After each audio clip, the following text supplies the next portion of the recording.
বাংলাদেশে নতুন করে ৮০,০০০ রোহিঙ্গা ঢুকেছে, এমনটাই দাবি করে বাংলাদেশের অন্তর্বর্তী সরকারের প্রধান উপদেষ্টা ডক্টর মোহাম্মদ ইউনূস।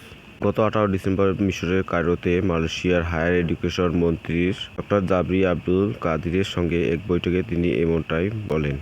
এ সময় তিনি আন্তর্জাতিক সম্প্রদায়ের কাছে রাখাইন রাজ্যের বাস্তুচ্যুত মানুষের জন্য জাতিসংঘের তত্ত্বাবধানে একটি নিরাপদ অঞ্চল প্রতিষ্ঠার দাবি করেন। দর্শক, এখন প্রশ্ন হলো যে বাংলাদেশ বর্ডারে এত বিজিবি টহল থাকা সত্ত্বেও কীভাবে এতগুলো রোহিঙ্গা বাংলাদেশের ভূখণ্ডে প্রবেশ করলো। তো এটা দেখতে গেলে আপনাকে আবার ৩ মাস পূর্বে সেপ্টেম্বর মাসে একটা রিপোর্ট আপনাদের দেখাই। সেই রিপোর্টে আপনারা দেখবেন যে কিভাবে বাংলাদেশের অভ্যন্তরে রোহিঙ্গারা অবাধে প্রবেশ করতেছে। ৩ মাস পূর্বে ডয়েচে ভেলের একটা রিপোর্টে সেখানে দেখা যাচ্ছে যে ১৪,০০০ রোহিঙ্গা বাংলাদেশে প্রবেশ করেছে। তখন ওই রিপোর্টে দেখা যায় যে ৮ থেকে ৯ দিনের মধ্যে ১৪,০০০-এর মতো রোহিঙ্গা বাংলাদেশে প্রবেশ করেছে।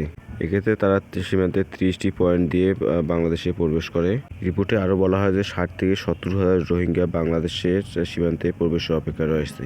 সামনে আসে এক শ্রেণীর দালাল অর্থের বিনিময়ে রোহিঙ্গাদের ঢুকতে সহায়তা করে। দর্শক, সে সময় ১৪-১৫,০০০ রোহিঙ্গা এবং ৬০ থেকে ৭০,০০০ রোহিঙ্গা অপেক্ষমান। সেটা এখন বাস্তবে আমাদের যে প্রধান উপদেষ্টা তিনি বলতেছেন প্রায় ৮০,০০০-এর মতো রোহিঙ্গা বাংলাদেশে অলরেডি প্রবেশ করেছে।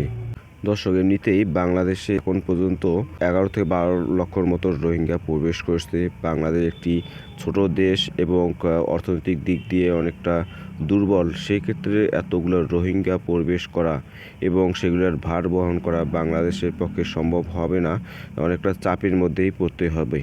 আবার সেই জায়গায় উদ্বেগ সৃষ্টি করছে বাংলাদেশের কিছু মানব ব্যবসায়ী, যারা অর্থের বিনিময়ে রোহিঙ্গাদের বাংলাদেশে আশ্রয় দিয়ে এই সংকটকে আরও জটিল একটা প্রক্রিয়ার মধ্যে নিয়ে যাওয়ার চেষ্টা করতেছে। রোহিঙ্গাদের এই সংকট শুধু আর্থিক নয়, এ সংকট বাংলাদেশের নিরাপত্তা এবং শান্তি শৃঙ্খলার ক্ষেত্রে বড় ধরনের হুমকির একটা প্রক্রিয়া তৈরি হয়ে গেছে।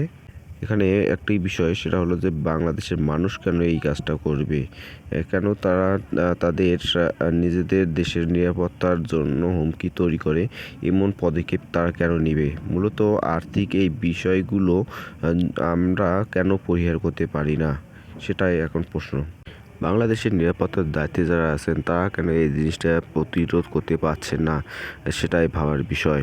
এখন সচেতন নাগরিক হিসেবে আপনারা এই বিষয়টা কী রকম দেখছেন সেটা কমেন্ট করে জানাবেন।